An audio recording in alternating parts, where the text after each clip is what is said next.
ఆద్యా సుమనసః సర్వార్థానాముపక్రమే యం నత్వా కృతకృత్యా స్యుః తం నమామి గజాననం. రామాయ రామభద్రాయ రామచంద్రాయ వేధసే రఘునాథాయ నాథాయ సీతాయాః పతయే నమః. భక్తి టీవీ ప్రేక్షకులకు అయోధ్య రామపథం కార్యక్రమానికి స్వాగతం. రోజులు దగ్గరికి వస్తున్న కొద్దీ ఉత్సాహం ఉరకలేస్తోంది. అంటే మనస్సులో భావన ఎలా ఉంది అంటే, మన ఇంట్లో ఒక పెళ్లి జరిగితే, మన ఇంట్లో ఒక ఉత్సవం జరిగితే ఎంత సంతోషంగా ఉంటామో అంతకంటే ఎక్కువ సంతోషం అయోధ్య రామపట్టాభిషేకం జరుగుతున్నందుకు ఉందండి. ఇది ప్రతి ఒక్క హిందువు ఇది భావించాలి. అందుకే రోజు వినండి, తప్పకుండా వినండి.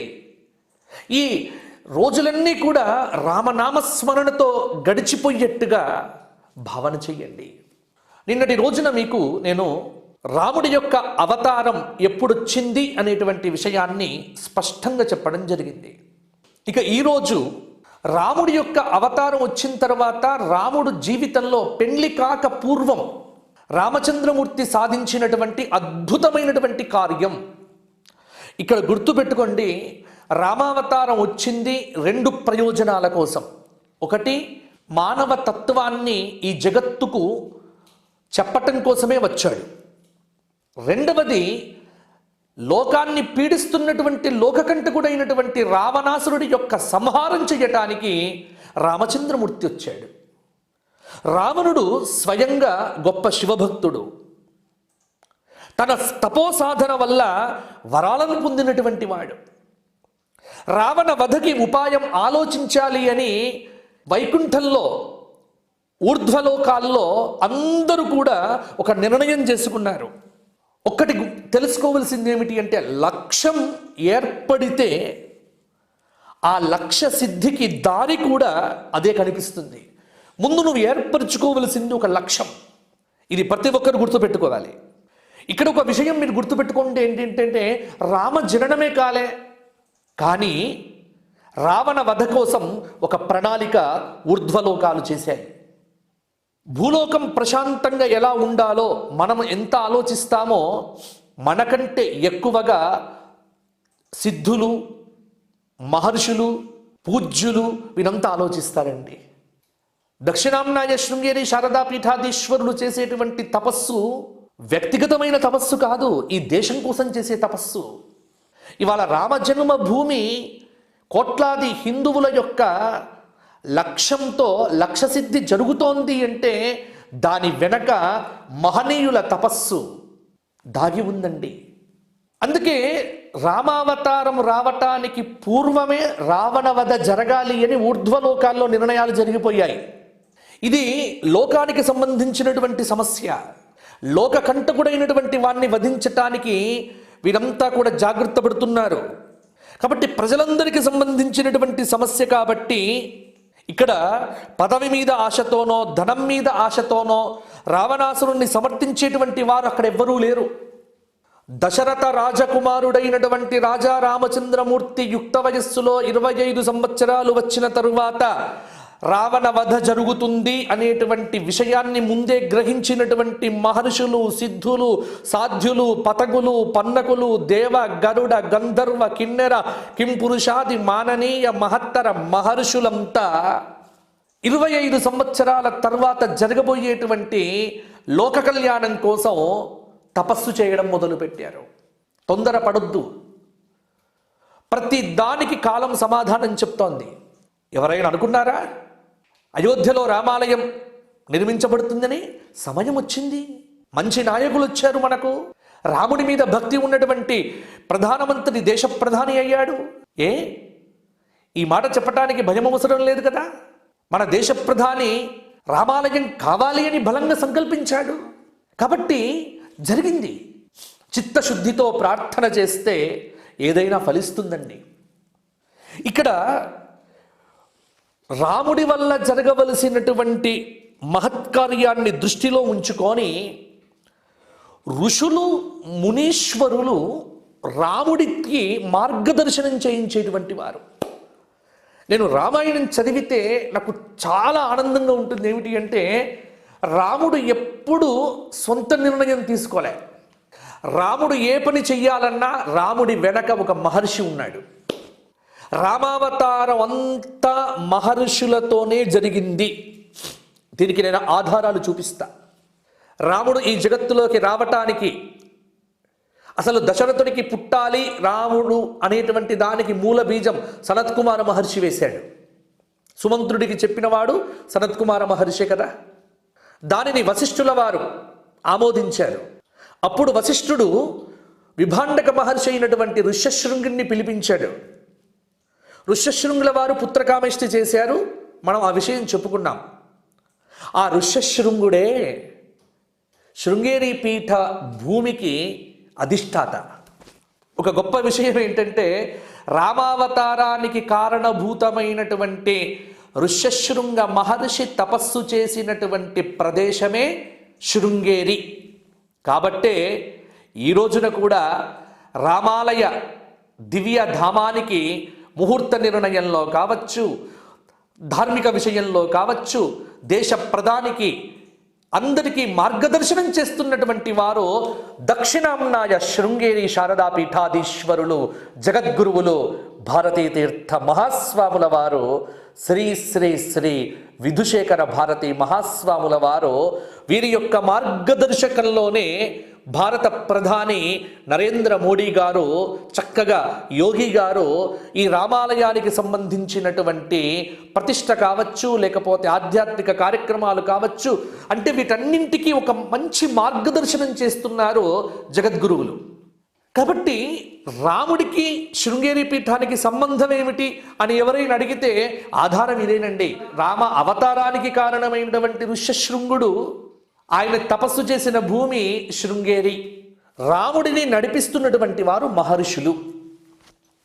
ఈరోజు మనం మాట్లాడుకునేటువంటి విషయం ఇదే.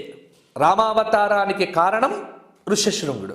రాముడు అవతరించాడు చెప్పుకున్నాం.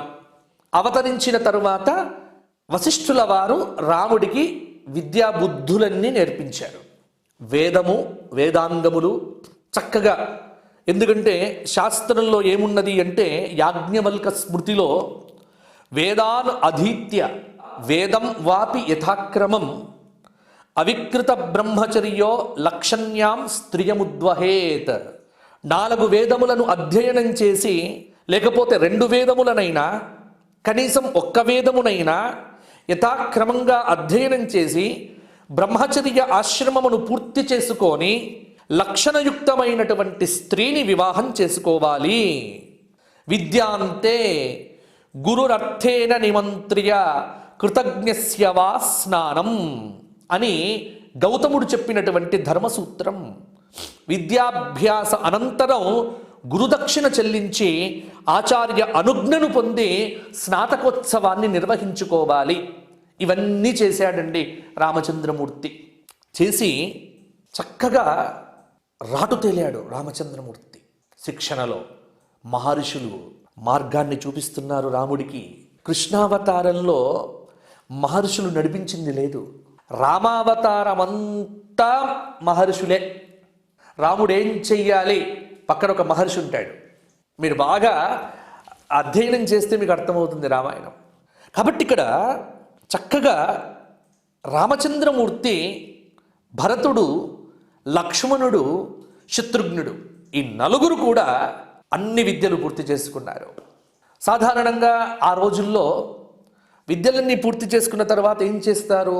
ఇంతకుముందు చెప్పినట్టుగా యాజ్ఞవల్క స్మృతిలో చెప్పినట్టుగా వేదాను అధీత్య వేదములను అధ్యయనం చేసి విద్యాభ్యాసం చేసి రాజ్య పరిపాలన యొక్క దక్షతను పొందటానికి యుక్త వయస్సులో మంచి లక్షణములు కలిగినటువంటి స్త్రీని వివాహం చేసుకొని గృహస్థాశ్రమాన్ని స్వీకరించాలి అనేది ఒక ఆచారం, ఒక పద్ధతి.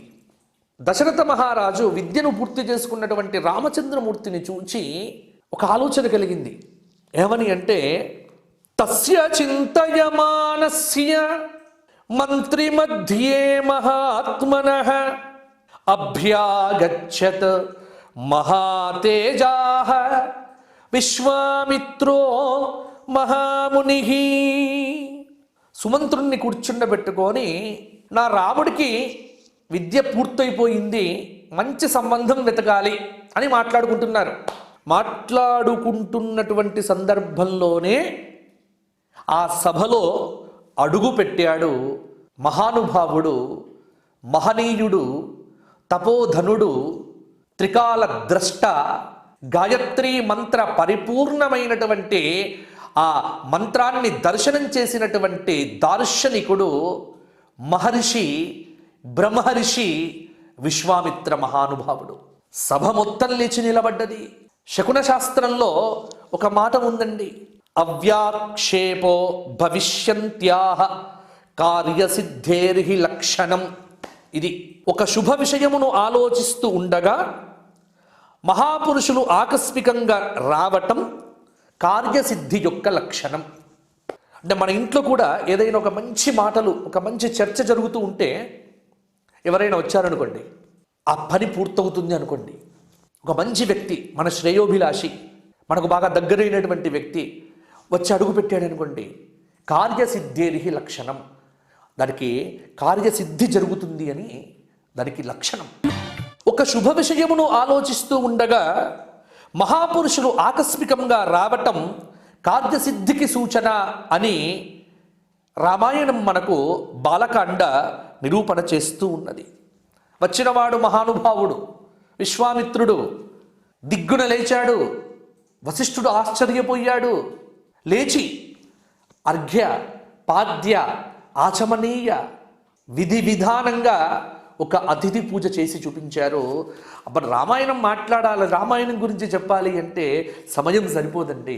ఎందుకంటే ఎక్కడికో ఎన్ని విషయాలు వస్తాయి అంటే, ఇక్కడ రామాయణంలో అతిథి పూజ గురించి తీసుకుంటే ఎన్ని చోట్లనండి అతిథి పూజ, ఎన్ని చోట్ల అతిథి పూజ గురించి మాట్లాడాడు. ఆనందపడ్డాడు దశరథ మహారాజు. విశ్వామిత్రుడు రావడం ఏమిటి మా ఇంటికి?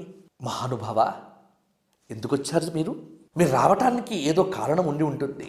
ఆ రోజుల్లో మహర్షులు ఏమడిగేవారండి? ఒకటి గుర్తుపెట్టుకోండి, బ్రాహ్మణుడు రాజు దగ్గరికి వెళ్ళి చేతులు చాచి అడగాల్సిందేం లేదండి. బ్రాహ్మణుల ధర్మాలను నిర్వర్తించుకోవడానికి రాజులు అన్ని సౌకర్యాలు ఏర్పాటు చేయాలి. ఏమడిగాడు తెలుసా దశరథ మహారాజు? మహారాజా, మీ యజ్ఞయాగాదులు మీకు బాగా జరుగుతున్నాయా? ఏదైనా లోటుందా? ధనమేమైనా కావాలా? ఏమైనా ఇబ్బందులుంటే ఆ ఇబ్బందులన్నీ నేను తీర్చేస్తాను. ఎందుకంటే మీరు ధర్మకార్యం చెయ్యాలి, ఆ ధర్మకార్యానికి మేము అండగా నిలబడాలి. తద్వారా ఈ విశ్వమంతా, ఈ ప్రజలంతా ఆనందంగా ఉంటారు. అనగానే విశ్వామిత్రుడు అన్నాడు, రాజా, రఘుకులాన్వయంలో ఉద్భవించిన నీవు ఇలా మాట్లాడటం సరి అయిన విధానమే. రఘుకులానికి వన్నె తెచ్చేట్టుగా మాట్లాడుతున్నావు నాయన, నిన్ను అభినందిస్తున్నాను. రాజా, నేను కార్యార్థినై వచ్చాను. మా ఆశ్రమంలో ఒక యజ్ఞం చెయ్యాలన్నది మా సంకల్పం. నేను తలపెట్టినటువంటి విశ్వశాంతి కళ్యాణ మహాయజ్ఞంలో ఎప్పుడూ ఆటంకాలే కలుగుతూ ఉన్నాయి. మా యజ్ఞం నిర్విఘ్నంగా కొనసాగాలి అంటే మీ రాముడిని నాతో పంపాలి అన్నారు. ఆ మాట వినగానే దశరథుడు సింహాసనం నుంచి కింద పడి మూర్ఛపడ్డాడండి. నా రాముడిని పంపించాలా? అదిలా సాధ్యమవుతుంది? వ్యామోహం, పుత్ర వ్యామోహంలో మునిగిపోయాడు. వెంటనే దశరథ మహారాజును వశిష్ఠుల వారు వచ్చి తట్టి లేపి, ఏమిటి మహారాజా ఈ స్థితి? ఇక్కడ చాలా రామాయణాలు చాలా రకాలుగా వర్ణన చేశాయి. సరే, మనం ఎన్ని రామాయణాల గురించి మాట్లాడుకున్నా కూడా వాల్మీకి రామాయణమే ప్రమాణం. కొన్ని ఇతర రామాయణాలలో దశరథుడు మహర్షి, నా జీవితపు చరమాంకంలో నేను ఈ పుత్రుణ్ణి కన్నాను. ఎందరో దేవతల యొక్క అనుగ్రహం వల్ల ఈ బాలుడు 14 సంవత్సరాల వాడయ్యాడు. సుకుమారుడు. వాల్మీకి రామాయణంలో చెప్పే మాట ఏంటో తెలుసా? ఊన షోడశ వర్షో మే రామో రాజీవలోచనః న యుద్ధ యోగ్యతామస్య పశ్యామి సహ రాక్షసై. ఏమి శ్లోకం అండి! ఊనషోడశ వర్షో మే రామో రాజీవలోచన. ఎన్ని వ్యాఖ్యానాలండి ఇక్కడ! 16 సంవత్సరములు నిండని సుకుమారుడే, పాలుకారేటువంటి పిల్లవాడే. దీనికి ఒక అద్భుతమైనటువంటి వ్యాఖ్యానం ఒక మహానుభావుడు చేశాడండి. అది చదువుతుంటే కళ్ళకు అప్రయత్నంగా ఆ పాండిత్యము, ఆలోచన, ముఖే ముఖే సరస్వతి. అందుకే రామాయణం ఎవ్వరు చెప్పినా వినండి, ఎందుకంటే ముఖే ముఖే సరస్వతి. ఒక్కొక్క వ్యక్తి ఒక్కొక్క రకంగా చెప్పగలడు. అదే రామాయణం, అదే కథ, కానీ భావాలు అందంగా చెప్పగలరు కొంతమంది. ఒక వ్యాఖ్యాత రాస్తాడు, ఊన షోడశ వర్షోమే రామో రాజీవలోచన. సాధారణంగా ఎవరైనా వచ్చి మీ పిల్లవాడిని ఇలా పంపించండి అంటే ఒక తండ్రి ఎలా మాట్లాడతాడు అంటే, కమలముల వంటి కన్నులు కలిగినటువంటి నా కుమారుణ్ణి నీతో పంపించాలా అని ఎవరైనా మాట్లాడతారా? సాధారణమైనటువంటి భాషలో అలా మాట్లాడితే ఏమనుకుంటారు? ఇంకెవరికి లేవా కమలం వంటి కన్నులు, నీ కొడుక్కే ఉన్నాయా, ఇంత పొగడదేమిటి అని. ఇప్పుడు సొంత కొడుకుని గురించి తండ్రి ఎప్పుడూ కూడా పొగడకూడదు. కొడుకు ముందర అస్సలు పొగడకూడదు. పొగిడాము అంటే అయిపోయినట్టే. గురువు శిష్యుణ్ణి కానీ కొడుకు తండ్రిని కానీ ఎప్పుడు కూడా పొగడవద్దు. అందుకే పెద్దలు చెప్తారు, ఎక్కువగా పొగడతను పనికిరాదు, పాడవుతారు పొగిడితే. ఇక్కడ విశ్వామిత్ర మహర్షికి దశరథ మహారాజు చెప్పేటప్పుడు ఊనషోడశ వర్షోమే రామో రాజీవలోచన నా యుద్ధయోగ్యతాం అస్య పశ్యామి సహ రాక్షసై. కమలముల వంటి విచ్చుకున్న నిగారింపు కలిగినటువంటి విశాల నేత్రుడైనటువంటి రామచంద్రమూర్తికి ఇంకా 16 సంవత్సరములు కూడా నిండలేదు నాయనా అని అర్థం. దీనికి భావార్థం ఒక ఆయన రాసినాడు. అలా చెప్పటంలో అంతరార్థం ఉంది, విశేషార్థం ఉంది. సాధారణంగా కమలముల వంటి కన్నులు, రాజీవలోచన అనేటువంటి విశేషణం, దానికి కారణం ఏమిటి అంటే, కమలము సూర్యోదయం కాగానే విచ్చుకుంటుంది, కమలము సూర్యాస్తమయం కాగానే ముడుచుకుంటుంది. మీరు గమనించండి, కొలనుల్లో ఉన్నటువంటి సరస్సుల్లో ఉన్నటువంటి కమలములు సూర్యోదయం కాగానే పద్మమిత్ర అని సూర్యుడికి పేరు. పద్మములు ఎలా వికసిస్తాయి? సూర్యుడు రాగానే, సూర్యోదయం కాగానే కమలం వికసిస్తుంది, సూర్యాస్తమయం కాగానే కమలం ముడుచుకుంటుంది. అలాగే కమలము వంటి నేత్రములు కలిగిన అని చెప్పటంలో విశ్వామిత్రుడికి అంత వర్ణన చేసి దశరథ మహారాజు ఎందుకు చెప్పాడు అంటే, అర్థం చేసుకోండి. ఏమిటి అంటే, ఏమీ లేదు, మా రాముడు సాయంత్రం 6 అయిందంటే నిద్ర కాగడు, పసికూన పసిపిల్లవాడు. సూర్యాస్తమయమైంది అంటే నిద్ర కాగనటువంటి చిన్న పిల్లవాడిని పట్టుకొని రాక్షసులతో యుద్ధానికి తీసుకువెళ్ళడం ఏమిటయ్యా? ఏమైనా బాగుందానికి ఇది చెప్పటం అంటే, చెప్పటంలో రామచంద్రమూర్తి యొక్క ఆ బాల్యమును. ఇక్కడ ఒక విషయం మీకు మనవి చేయాలి. ఏమిటి అంటే, అరుణ్ యోగిజీ మనకు రాముడి యొక్క విగ్రహాన్ని అయోధ్యలో ప్రతిష్టాపన చేయబోతున్నారు కదా. కర్ణాటకకు చెందినటువంటి అరుణ్ యోగిజీ, అతని పేరు అరుణ్ చార్య. అతను బాలరాముడి యొక్క విగ్రహాన్నే, అంటే విశ్వామిత్ర మహర్షి దగ్గరికి వచ్చినప్పుడు రామచంద్రమూర్తి ఎలా ఉన్నాడో, అంటే నేను ఇక్కడ చెప్తున్నాను కదా, ఊనషోడశ వర్షో మే రామో రాజీవలోచన, 16 సంవత్సరములు కూడా నిండనటువంటి వాడు. అంటే పెళ్లి కాకముందు రామచంద్రమూర్తి బాలరాముడిగా ఎంత సుందరంగా ఉన్నాడో, ఆ సుందరమూర్తినే ఇవాళ అయోధ్యలో 22వ తేదీన ప్రతిష్టాపన చెయ్యబోతున్నారు. అందుకే ఈ ఘట్టం ఎందుకు నేను తీసుకున్నాను మీకు చెప్తున్నాను అంటే, ఇక్కడ వర్ణించేటువంటి వర్ణన మొత్తం కూడా రామాలయ విగ్రహానికి సంబంధించినటువంటి వర్ణన. కమలముల వంటి నేత్రములు కలిగినటువంటి రాజీవలోచనుడైన నవనీత కోమల శ్యామల సుందర సురుచిర వదనారవింద సౌందర్య దివ్య భవ్య అద్భుత అప్రమేయ అనంత అద్భుత సౌందర్య సాముద్రిక శాస్త్ర లక్షణములు కలిగినటువంటి మా రామచంద్రమూర్తికి 16 ఏళ్ళు కూడా నిండలేదండి అన్నాడు. దశరథుడు ఇలా చెప్పగానే విశ్వామిత్రుడు లేచి నిలబడ్డాడు.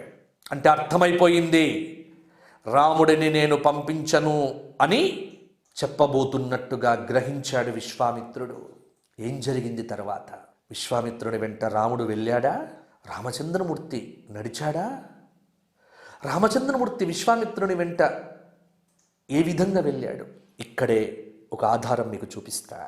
సరయూ నది ఒడ్డున రామచంద్రమూర్తి యొక్క నడక ఉంటుంది. అయోధ్యలో రామచంద్రమూర్తి యొక్క వైభవం ప్రతిరోజు వీక్షించండి. రామాయణానికి సంబంధించిన రాముడికి సంబంధించిన విశేషాలే, అయోధ్య రాముడికి సంబంధించిన విశేషాలే నేను ఎక్కువ చెప్తా. ఇక్కడ అరణ్యవాసంలో ఉన్నటువంటి రాముడి గురించి నేను ఎక్కువగా చెప్పను. అయోధ్య రాముడే కాబట్టి ఇక్కడ ఈ టీవీలో మనం మాట్లాడుకునేటువంటి విషయం అంతా అయోధ్యకు సంబంధించిన రాముడే. అందుకే ఈ కార్యక్రమం పేరు అయోధ్య రామపథం అని పెట్టింది. మరి అయోధ్య రామచంద్రమూర్తి విశ్వామిత్రుని వెంట వెళ్ళాడా లేదా? తర్వాత ఏం జరిగింది? రేపటి భాగంలో చెప్పుకుందాం. జై శ్రీరామ్. లోకా సమస్తాః సుఖినో భవంతు. నమః పార్వతీపతయే. హర హర మహాదేవ్.